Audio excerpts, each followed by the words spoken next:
Hey everyone, welcome back to my channel. And so today I have just a little process here working in my new daybook of dreams. And so I decided to make another daybook of dreams if you saw the previous video. And I wanted to make it in rings. I was very inspired by my Water Your Soul binder, and I just liked the process of being able to punch things in and pull them out and move them around. So I figured might as well make another inspiration journal and have it in a rings. And so the previous video I show you how I set up my A6 planner binder thing for this, but today I figured I would film just a quick sort of, I guess, journal with me. Not really, because I didn't do much journaling. It's just more of collaging and collecting. It's very commonplace, these types of journals that I keep. But yeah, I had some magazine images that I wanted to get in. I had an article from a Daphne's Diary that I also wanted to get in, and so I decided to bring you along while I just do these little minor things. And that's how I basically keep these little day books, is that, I collect things. They're basically a commonplace book of just things that I love, things that inspire me, things that I want to manifest in my own life. That's pretty much what this sort of journal is about. I do have a video. I believe I should have a video. I have a couple of videos talking about my daybook of dreams. I actually did start, so like my first ever kind of daybook was in a ring planner. It was in a ring planner that, it was actually in a B6TN that I just put rings in. And that's how I first started it out. And I, at some point, moved a lot of that stuff into my unraveling journals, and some of it went into my bound daybook of dreams. I do have another one that is bound. It's an altered book style, but I just had so much fun with my Water Your Soul binder. I'm not sure if I've shared that here yet, but it's basically in this little B6 size binder, and I just really like being able to punch stuff in and take it out and move it around, and I love that. And so I figured, oh my god, what would translate really well would be my daybook of dreams in that format. So I wanted to do one, so I decided to make one. There's no limit on how many commonplace books that you can have, or books of inspiration. And I had purchased this beautiful kit from Coco Daisy, and I just wanted to set something up. And what better way to use something as beautiful like this than to be a place of inspiration and dreams and stuff like that. And so I always have a stack. I have like a running stack of images and articles that I pull out of magazines. And so I took some of the papers that I already had in my planner that I knew that I wanted to cover up, and I basically just cover them up with images from magazines that I love. I love that little image of the two kittens in the basket. I put one in of a little cottage. These are just things that are inspiring to me that, I hopefully would love to have in my life for real in one day. And yeah, I think what I end up doing too is there's an article that I picked out from a Daphne's Diary magazine talking about basically nesting, like what you can do for the winter months, to stay cozy and basically to nest, right? And I really wanted to put that someplace, and I had every intention to put it into my Daybook of Dreams, the one that's bound, the one before I made this one. But then I figured, I made this one and might as well just put that in here as well. So you'll see a little later on the process of me putting that sort of page together. But for this one, I just kind of wanted to embellish this with something. So I glued this image of the two cats in the basket to the backside of pretty much the first page of my journal here. And so, like, I don't really have much to say personally about this image. I just love it. I think it's cute. I think it's absolutely precious, and I wanted it in my journal. And a big thing of mine lately has been wanting a cat. I really want a cat, but I would need to find my own place in order to get a cat. And so one day, one day I will have a cat. But I decided, since this was like kind of like the first page, like I have that piece of vellum and then I have this pattern paper, and then behind it I put this image of the two kittens, that I would just do like a little introduction sort of page. I know in my bound day book, my other day book, I do have like an introduction sort of page. It's an art journal spread, because that journal was previously a art journal that I took apart and repurposed for my commonplace. And so it has like this little art journal intro that has room for writing, but I actually haven't written anything in there yet. So yeah, so that's what I've decided to do on this page. And so I have a bunch of magazine clippings. I always have a jar that I fill up with clippings that, I periodically go through magazines and I clip stuff out, whether it's images and sometimes it's phrases and words, because magazines just have the most beautiful fonts that they use and stuff like that. And so I pulled one out that said something of hello. I don't remember exactly what it said. And I just put it there because I thought it was a cute opening, a cute introduction. So yes, this is the page. This is the page from Daphne's diary that is about winter, like getting yourself ready for winter. And I thought it was just a cute, again, a cute nesting article, and I really wanted to keep it in a journal. And so what I ended up doing, I thought about like cutting all the little pieces and like then gluing them onto the different pages in the journal, but I figured, you know what, I can probably trim down the article so that I can just like punch it straight in. And so that's what you see me doing here, is that I'm trying to cut it down in a way in which I can fold it in half and like sort of punch it in.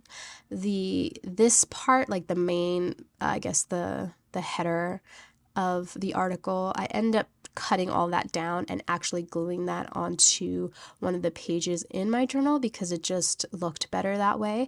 But the main piece of the article, I end up cutting it in a way in which I can fold it on itself. Luckily, the article itself was written in like a 2-column sort of way, and so I was able to fold it right down the middle, glue the two halves together, and then punch it straight in to the journal. I did have to cover a bit of it because I cut too much from one section of it, and so I needed to cover that with some paper in order to fold the article in on itself and have it sit very nicely in my journal. And you'll see me do that a little later on, but when I cut the article, there were like just, I guess, little icons, little focal point images on the pages, the part of the paper that I had cut off. And so I go ahead and fussy cut the stack of books, and I fussy cut the little teacup, and I just kind of fussy cut all of those little images.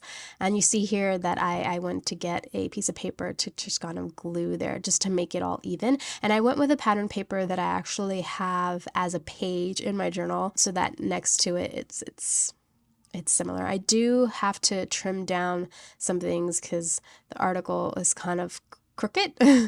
It's a little crooked, so I kind of fidget with it a bit just to get it as even as possible, but I do end up having to trim down like the little excess just to make everything even. And since the article itself was a little narrow, like there wasn't much space for me to punch holes into the article, the page of the article after I folded it, or else I would cut into the actual article itself, and I didn't want that.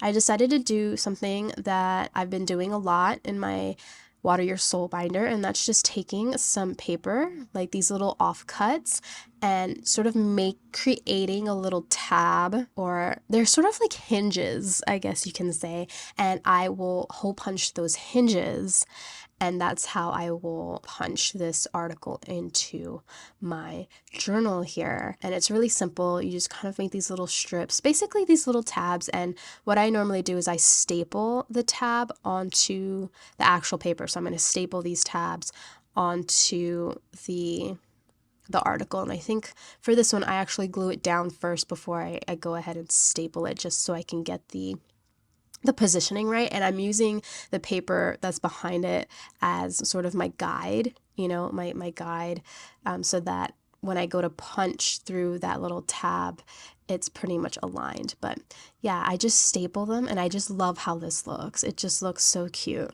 with the little staple. And I do it for this one, I only do 2 holes. Like, so this planner of course has the 6 holes. I don't need to tab all 6 holes, and so what I do is I just make 2 tabs and place them in the middle hole of the 3, and that works just fine. And so I'm just doing the top, and I'm using the exact same paper, and again just positioning everything so that it is aligned properly. And there's a lot of fidgeting, a lot of playing around. Things move, and it's just I try my best. Again, for me, these things don't have to be perfect, right? This is not about perfection. It's just about getting it into the journal. And here I'm just marking off where the holes are, so that I can punch it in. And then I go ahead and do that. And so once I have that set up, I start working on sort of building out the page where I have the header of the article, the little blurb of it, and then where I fussy cut the pile of books and stuff like that. I decide that I'm going to kind of use that to make a little cluster, a little decorative cluster. And the paper that I'm using is just the page that was on the other side in my planner, which was this sheet music. It's actually a German sheet music, so I love that as the background because for me, sheet music is kind of like a neutral, and so it looked really lovely, especially once I fussy cut all those elements out, like the teacup and the books. And I'm using these stickers, and so these are die cut stickers from the Cocoa Daisy kit that I'm using. So the Cocoa Daisy kit that I set up this planner with was the Quiet Meadow kit. I believe it was their August 2023, so this year, August of this year's kit. And it's this beautiful, like florals, like wildflowers, very deep late summer, early autumn colors, and it stole my heart, really. Like, I'm not a person who really likes warm tones, but this kit was just gorgeous, and I just had to buy like everything. But those floral pieces, the die cut florals, they just match so well with these Daphne Diary images that I just had to do some decoration of it. But yeah, so that was this. Like, you see how I can just get the article right into the journal there. I just love it. I love it so much. But I go back and, like, you'll see me go back and forth with these pages here, just kind of putting in inspiration. Again, I cut out a lot of things from magazines, and the magazines that I tend to use are Daphne's Diary and like Stampington and Co. magazines. So I really love Somerset Studio. I love Bella Grace. I do love the Victoria magazines. So I do get Victoria magazines, and I get I think it's Southern Lady. I love it for the florals, like the cat image, that little kittens in the basket, that was from a Victoria magazine. And now the little quote here that I'm gonna glue into my journal here is from a Bella Grace magazine. Bella Grace is just gorgeous. It's such a gorgeous magazine that sometimes I don't feel like cutting into it because it's so pretty. But like, after I read through them, it's just, there's so much good stuff. So much good stuff in the Bella Grace magazines. The images are gorgeous, the quotes are gorgeous, and I just kind of want to put everything into a journal. And you know what? Sometimes I do. Sometimes I cut them up, and I know it's like really hard to cut up those gorgeous magazines, but I know for a fact that I will look at them more often if they're in a journal of mine, as opposed to the magazine just sitting on my bookshelf. Same with my Daphne's Diary magazines, like just pulling out the stuff that I like, and then occasionally I will return to the magazines to see if there's anything else that will inspire me, and I'll just cut that out too in the moment. But just getting all the stuff that I know that I would love and just putting it in a journal. And so I just kind of put that quote on some paper. I have some of the Daphne's Diary pattern papers, like their paper pads, and I just found a paper and I put the quote there, trimmed it up, and I punched it straight in to my journal here. And you see that I keep going back and forth. I take a piece of vellum because I wanted to layer some vellum on the front just to kind of make when you open up my journal, not so stark with that beautiful pattern paper from Cocoa Daisy, so I decided to add some vellum, and I have the journaling cards from Cocoa Daisy, and I do pick one out that has a beautiful quote on it to put on top of the pattern paper. And so this is what I'm doing. I'm basically just having fun in my journal, and that is the whole purpose of these journals, of these kind of commonplace journals. I call them my day book of dreams because I like naming everything. And for me, they're a source of inspiration and of dreams, things that inspire me, things that I want to cultivate in my life. Basically, I create pages sort of in a way in which I kind of wish my life would look like this, right? And that's why I called it the Day Book of Dreams. But yeah, I did a couple of pages here, and I really, really love how they turned out. And I think I proceed the rest of this video just kind of getting stuff in. So I have a lot of pieces. I like working in kits. I usually pick out supplies and stuff before I set up a journal or anything because I like everything looking cohesive. And the best thing about having my Water Your Soul binder was that I had all these pockets that I can put in all of the stuff that I wanted to include in my journal. And having a journal in a planner like this with all the pockets, I can include stickers, I can include all the things, and I actually hole punched an envelope into my journal as well. And so if you saw, I'm getting a lot of the die cuts into there, a lot of the journaling cards, so that I can hold all those supplies in my journal. And I love doing that, especially if I want to go journal in the park.